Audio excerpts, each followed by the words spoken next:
Alright, well, before we actually start the episode, I feel compelled to unpack this disaster mess of, stuff. Kuze is watching himself play violin. But why does he look so bored? I thought playing the violin was his passion. Then he's suddenly standing and he pulls a wolfwood, shooting himself with a finger gun, and the other him dies. Well, that one's easy. It's his heart that will kill him, so that's symbolized by him killing himself. But I still have zero clue why this has anything to do with him playing the violin. However, before I can point out that the only 2 heart attacks we've seen occurred when Kuze wasn't playing the violin, we cut to him on the couch, awake, then a flower underwater, which we have no context for, and then finally Mizuki, who is sleeping in her clothes like an idiot. Well, did she dream all that Kuze crap? What did the flower have to do with anything? Would you slow down and try making an ounce of sense? See, I can tell you what the flower means, but that's only because I played the visual novel where, surprise, it was explained. It's actually kind of a weird, vague dream that Mizuki has of being stuck underwater when suddenly there's a flower there and then it contorts into a hand that reaches out to her. But every time she reaches out and is about to grab the hand, she wakes up. Eventually, i.e., way later in the story, its significance is explained and its relevance to the plot is actually pretty interesting. But you can't never show or establish that dream at all and instead just throw in a random 3-second shot of a flower falling apart and expect anyone to know what the hell it has to do with anything. How can one director be so thoroughly bad at everything he does? After some shamelessly reused footage, Himura runs into Professor Fight the Powa, who repeats his one note of "please join the art club," only to give way to the first genuinely relevant plot point of the series. I didn't expect to find you standing here, brother. Why do you keep insisting on calling me brother? Oh, it's good to see you, Yuko. You mean Amamiya-sensei's your brother? Didn't I mention that to you already? Yuko Amamiya is my full name. It's Yuko. Amamiya? Oh my god. You cannot be serious. Yuko Amamiya is my full name. It's Yuko. Amamiya? I know it's been 2 entire episodes, Himura, but come the fuck on! Who are you? I'm Yuko Amamiya. It's Yuko. Amamiya? You Himura, genius super student! Why? Just why? I mean, they knew what they were doing! You mean Amamiya-sensei's your brother? Didn't I mention that to you already? Why, Lisa? Why? How hard could it have possibly been to delete one word from one script? It's like they actively didn't expect people to actually care enough to pay attention and remember. Why, Lisa? Why? There is no answer, is there? Why do you hate me? As if he inherited Chihiro's memory defect from the past, whatever. The Himura that told Yuko he never wanted to see her again goes out of his way to get slippers for her because her shoes have gone missing for some reason. Just as I start to get confused, I remember that this is a show where girls can't stomach the terrors of buying groceries without a man around, so really, this only makes sense. If you walk around barefoot, you'll end up hurting yourself and I'll feel bad about it. You know, you're right. I was just thinking about smashing a bunch of glass bottles on the floor and dancing around on the shards. Thank goodness that you, a person made sensible by your penis, were here to save me from my constant suicidal stupidity. Woman! Progressive Japan! Again, for no discernible reason, Himura ends up in the art room. I'd say he wanted to talk to Dr. Chimneymouth, but then he says this. What do you want from me? I don't know. That's an excellent question, considering this was the last thing he said to you. Okay, students, it's time for classes. Study hard. Seriously, guys, continuity cannot be this impossible. Do you mind if I finish this cigarette? I just lit it, and I'd hate to waste it.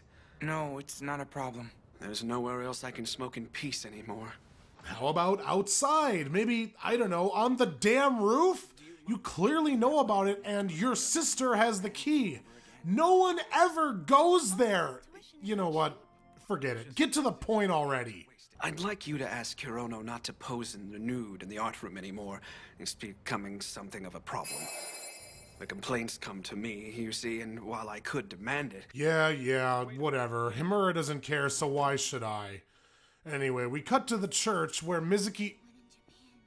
What the fuck? You see that, right? They somehow managed to smash two pillars together, and both of their candles are clipping through them. Then, in a feat of impossible laziness, the candles behind the pillar are bleeding through it. And no one noticed this. No one at any point in time. You'll be scolded for sitting up there. By whom? God? There's no such thing. Then what are you doing in a church? Adults have issues.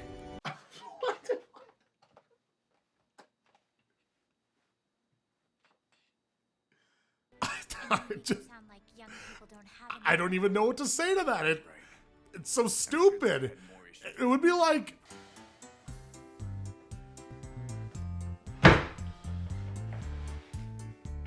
Hey, Will.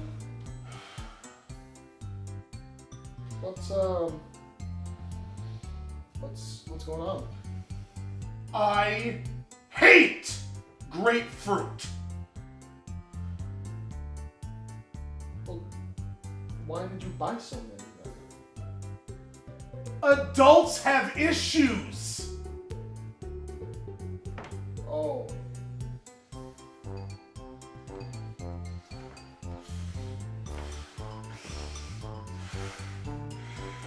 For whatever reason, Mizuki sticks around after this mind-blowing BS because she desperately needs the Kuze D. Then do you happen to know the musician named Kuze? I do. I was supposed to meet him today, but he didn't answer his door. But I don't know where he could have gone off to. Let me give you a word of warning. Don't get involved with him. But if you do, be prepared. That sounds weirdly familiar somehow. Is this just canned advice that he gives to every single person who asks him about love? Hey Himura, how's it going? I just have a real quick question for you. I won't take up too much of your time. There's this girl that I've been hanging out with recently, and I think it might be getting a little bit serious now. So I wanted to know what you would do. Should I keep taking it slow, or maybe get a little bit more adventurous and see what happens? Adults have issues. Okay. I don't really get what that has to do with anything. Don't get involved with him. You mean her, right? Anyway, it's a little bit late for that now. But if you do, be prepared. Okay, you're not actually listening to a word I'm saying, are you? Did you actually hear the words that came out of my mouth, or are you just trying to get your shit in? Come on, I'm waiting. I got all day. Adults have issues. Yeah, that's what I thought. Piece of bitch. Adults have issues. Go fuck yourself. Naturally, because we're cutting from Himura and Mizuki to past Himura and Kuze, our transition is...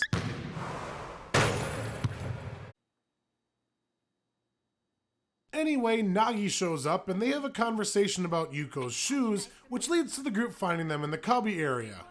Well, glad that tension has completely vanished. Then... They're probably yuckos. It's Yuko with a long U. Names over 2 syllables are just awkward. What the hell are you talking about? Okay, to be fair, I do know what she's talking about, But just like the whole speaking formally conversation from earlier, this is something that, yet again, doesn't make sense in English. In Japanese, compound vowels don't exist, therefore, Yuko, spelled with 2 U's, is actually pronounced Yuko. Did you hear the second U? Well, whatever.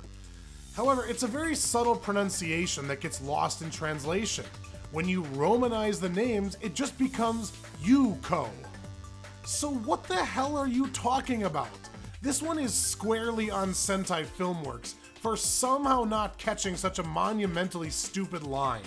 But this is again something that seems violently impossible, and yet another example of why purely literal Japanese translations are never a good idea. I've had similar experiences on more than one occasion. Really? No one does that without malice. What? They put her shoes on top of the lockers. This is one of the most innocent pranks I've ever seen. Malice? What, do they jump from this to breaking her legs? Damn it, Sentai!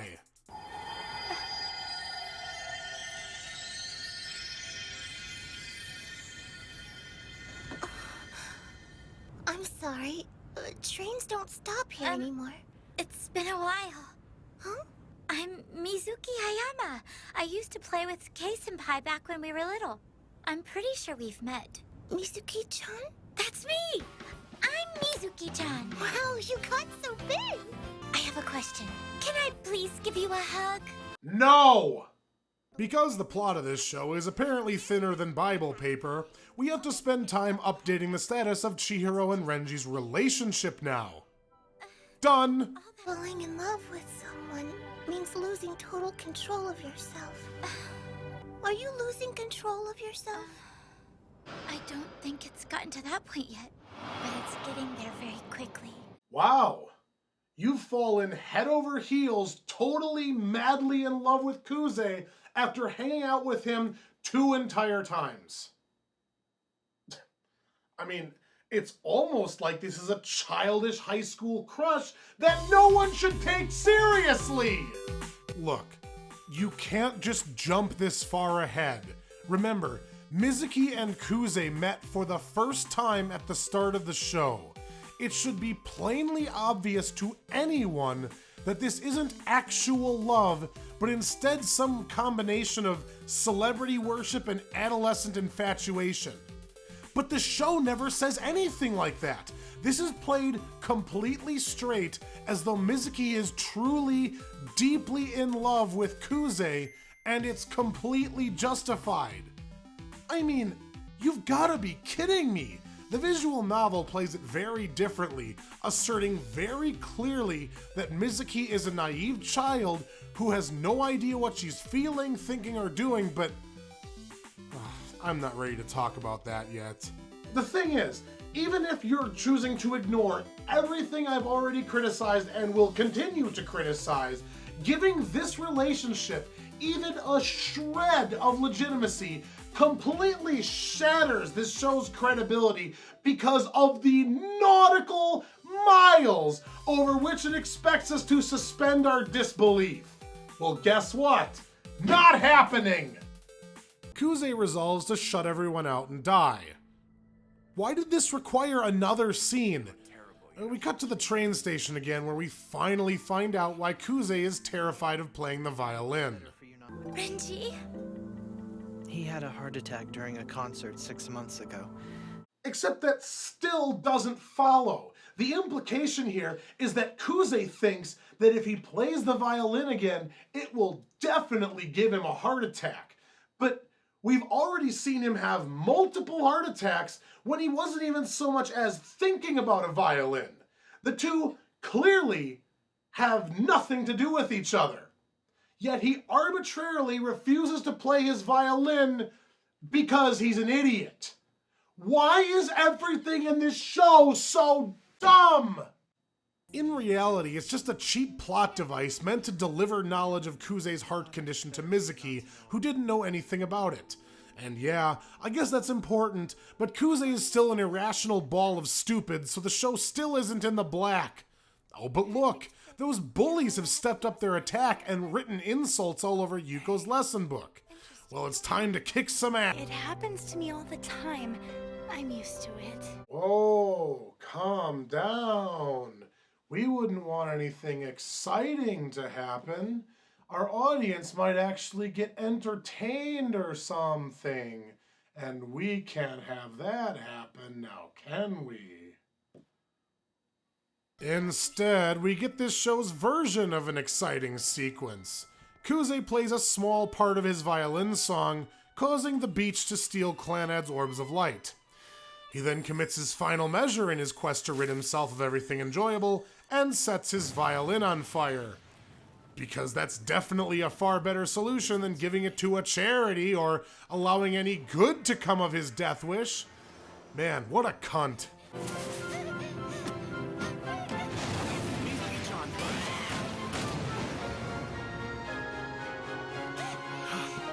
Mizuki-chan! I did it! Have you lost your mind? You have no right to get angry. This is all you're doing. This is what happens when you burn a violin instead of, I don't know, donating it to a charity or music school. Again, cunt. Anyway, the episode ends. Well, so much for shutting her out of your life and not letting people in. Instead, you're actively encouraging the feelings of the girl who just openly confessed her love for you. Guys, I'm sorry, I have to end it here. I gotta go before I say cunt again. Whatever. I'm out. See you guys next time. Let it all out.